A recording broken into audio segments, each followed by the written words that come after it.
ओम नमः शिवाय। सब भक्त को जय श्री राम। आज का विषय है कि बहुत सारे साधक हैं जो कंटिन्यू पूजा करते हैं। पूजा तो सभी करते हैं, कोई ज्यादा करता है, कोई कम करता है। कोई मंदिर में जाता है तो कोई घर पर ध्यान करता है, कोई मंदिर में जाके भगवान की पूजा करता है, हनुमान जी सेवा करता है या अन्य देवी देवताओं की पूजा करता है।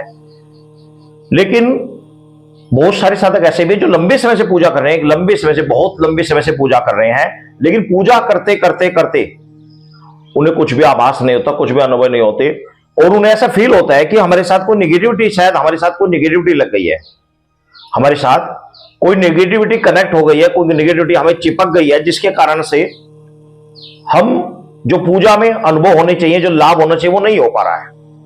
तो कहीं ऐसा तो नहीं है कि आपकी भी जाप को निगेटिविटी खा रही है? कहीं ऐसा तो नहीं कि आप जितना जाप कर रहे हैं उस जाप से निगेटिविटी पोस्ट हो रही है और आप जैसे हैं वैसे के वैसे ही हैं? ऐसा होता है, ऐसा होता है। अक्सर क्या होता है कि बाहर से कोई भी निगेटिविटी किसी भी साधक के साथ चिपक जाती है और वो क्या करती है, उसके जाप को चुराती रहती है। तो मैं आज इसी विषय में आपको बताने वाला हूं कि इससे आप किस तरीके से बचेंगे, किस तरीके से आप अपने जाप को सुरक्षित रखेंगे, किस तरीके से आपके जाप को निगेटिविटी नहीं चुरा पाएगी, आपका जाप का फल पूर्ण रूप से आपको प्राप्त होगा। अब ये चीजें जिसके ऊपर बीत रही है उसको पता है, बाकी जिसको इस विषय में पता ही नहीं वो तो इस बात को वैसे ही समझेगा। लेकिन जिसके ऊपर बीत रही है, जो लंबे समय से भक्ति कर रहा है, सेवा कर रहा है, लेकिन उसे कुछ भी अनुभव नहीं हो पा रहा, तो सबसे पहले तो मैं आपको एक चीज बता दे रहा हूं कि यदि आपके जीवन में बहुत सारे पाप कर्म रहे हैं, जघन्य अपराध रहे हैं, छोटे मोटे ऐसे कार्य करते समय कुछ जघन्य अपराध हो जाते हैं जिनको हम सोचते हैं कि तो नॉर्मल है, लेकिन नॉर्मल नहीं होते, वो जघन्य अपराध हो जाते हैं जिनका प्रायश्चित करने में हमारा पूरा जीवन लग जाता है। ऐसे शास्त्रों में कई अपराध बताए गए हैं। गो हत्या, ब्राह्मण हत्या, गुरु पत्नी गमन, शास्त्रों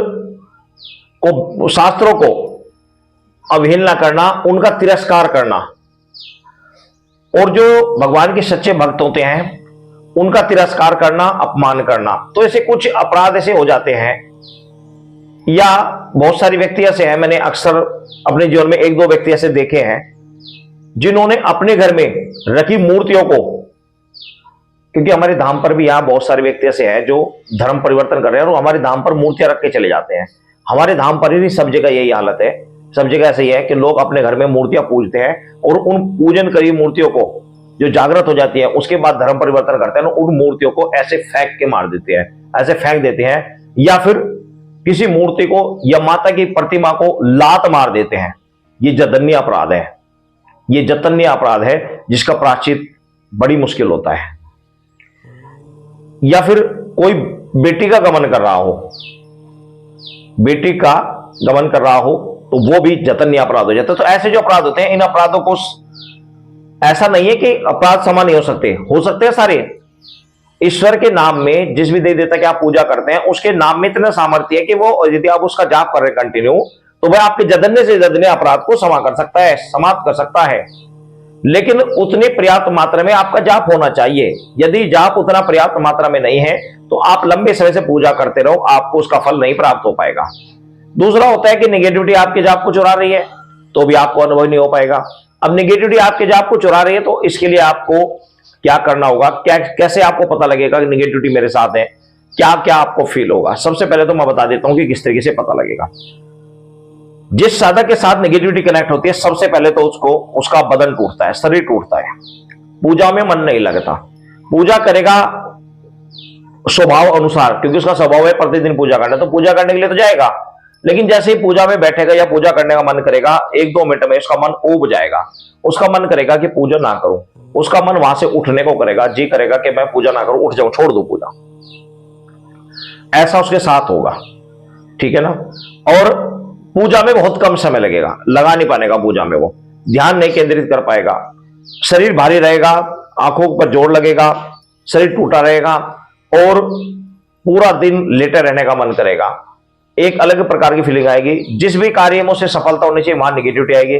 गंदे स्वप्न आएंगे, मलिन विचार आएंगे, गंदे गंदे विचार आएंगे। वो विचार उनके खुद के परिवार से रिलेटेड स्त्रियों के प्रति भी हो सकता है, किसी के प्रति में कंटिन्यू, किसी के भी प्रति गलत विचार आएंगे, गलत धारणा आएंगे, निगेटिव थॉट्स आएंगे हमेशा। तो मलिन चीजों को, गंदी चीजों को खाने का मन करेगा।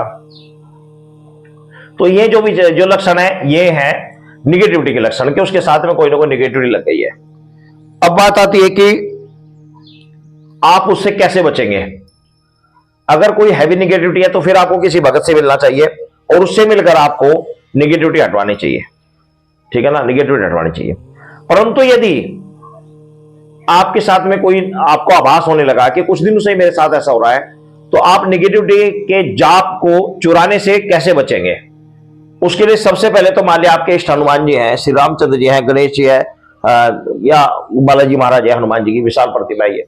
तो इस तरीके से जो भी आपके इष्ट है, उनके सामने जब आपने दीपक जला लिया तो अपने हाथ में जल लेंगे, दाएं हाथ में जल लेंगे, कुछ पुष्प रखेंगे और आप बोलेंगे, अपना नाम बोलेंगे, पिता का नाम बोलेंगे। और अगर आपसे संकल्प आता है विष्णु विष्णु विष्णु परमात्मा कली योगी कली प्रथम जब मोदी पे भारत आर्यवता संबत 2082 माशे अमुक माशे अमुक पक्षे, अगर ये आता है तो ठीक, नहीं आता तो आप अपना नाम बोलेंगे, पिता का नाम बोलेंगे, अपना गोत्र बोलेंगे और बोलेंगे हे, मैं हनुमान जी के प्रति बोलकर दिखा रहा हूं, आपके जो इष्ट है उनके लिए आप उनका नाम ले लीजिए। हे बालाजी महाराज, हे अंजनी कुमार, श्री रामचंद्र जी के राज दुलारे, हे पवन पुत्र हनुमान जी, मैं आपको और आपके समय सामने जले इस दीपक को ये साक्षी मानकर आपको कहता हूं कि मेरे पास जो भी निगेटिविटी है वो मेरे जाप को ना चुराए और मेरा जो जाप है पूर्ण रूप से आपको समर्पित हो, पूर्ण रूप से आप तक पहुंचे। मैं ये आपके चरणों में अर्जी लगाता हूं, ये संकल्प लेता हूं। तो इस तरीके से जल लेकर वह फिर आप आगे छोड़ दीजिए, जमीन पे छोड़ दीजिए। और उसके बाद जब जाप करें, माला से जाप करें। दूसरा, जाप 3 प्रकार के होते हैं, वाचिक, उपांशु और मानसिक। तो वाचिक जो जाप होता है वो वाचिक जाप होता है बोलकर, जैसे कि हम सुमिरन करते हैं, ब्रह्मानंद महाराज जी करते हैं राधा राधा राधा राधा राधा, या ओम नमः शिवाय ओम नमः शिवाय ओम नमः शिवाय ओम नमः शिवाय, जो बोलकर किया जा रहा है।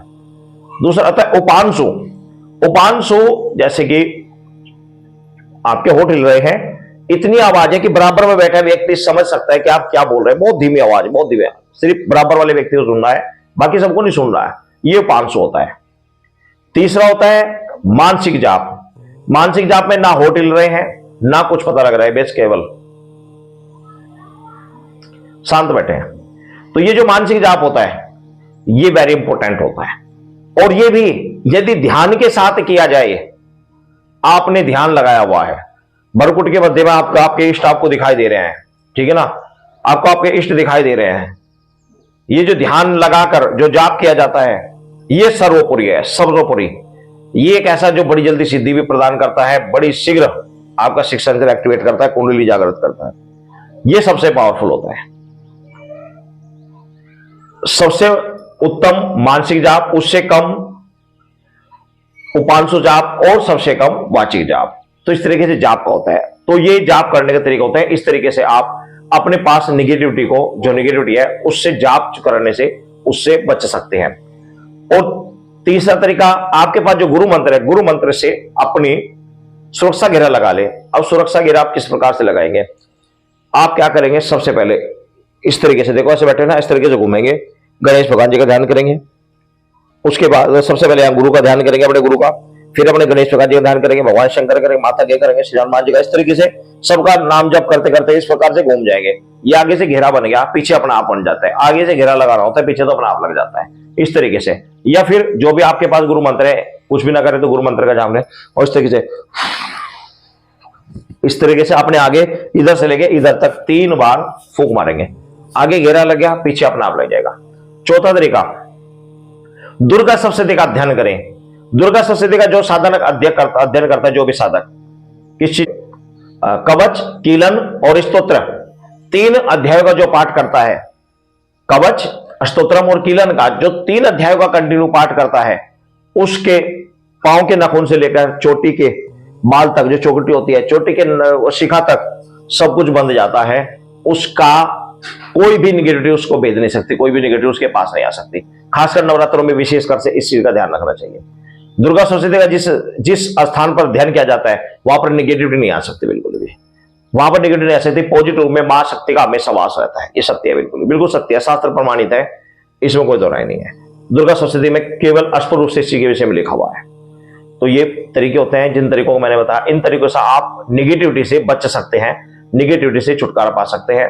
तो इस तरीके से आप जाप करें, इन चीजों का पहला लगाकर इस तरीके से आप जाप करें, आपको निगेटिविटी का असर आपके ऊपर नहीं हो पाएगा, ठीक है ना। और अगर घर परिवार पर आपके निगेटिविटी का असर है और आपको ज्यादा लग रहा है आपके अपूर्व असर हो रहा है, तो इसके लिए आप किसी भक्त के द्वारा उस निगेटिविटी को बंदिश कराकर उसको हटवा देना चाहिए। सभी भक्तों को जय श्री राम।